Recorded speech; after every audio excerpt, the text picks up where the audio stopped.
In number 31, we're going to be graphing this polar equation. We are going to have to do this without our calculator on the benchmark, so I'm going to be looking for general ideas, not expecting perfection on this graph. You are going to have a point to identify the name of the classical curve, and you do need to correctly identify the curve to get a point here. Because there is a coefficient with theta, that tells me that this equation is for a rose. Now I'm going to graph it. Before I start graphing, I should have a scale. Your scale just needs to be on one of the circles. So I can tell that I'm going to have a rose, and because the value of n is for an even number, the number of petals will be double that. If n is odd, then the number of petals is n. So I'm going to have 8 petals in this rose.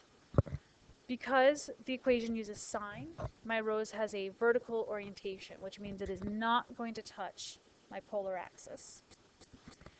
And each petal is going to extend out with a radius of 6. So I'm going to just divide my circle into 8 even pieces. So here are the quarters. This is fourths.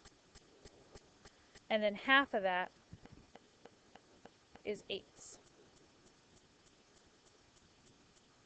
And because I have sine, my petals go not on this line, so they have to go in between that line.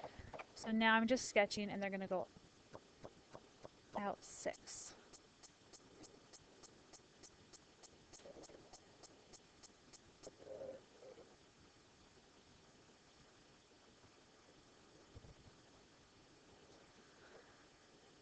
And then the last point is that you need to have arrows showing the path. Everything that we've graphed has a counterclockwise direction.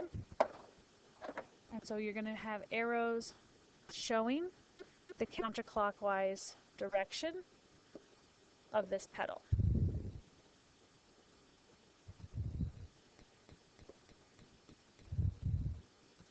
And I'm marking these in the order that they would be graphed.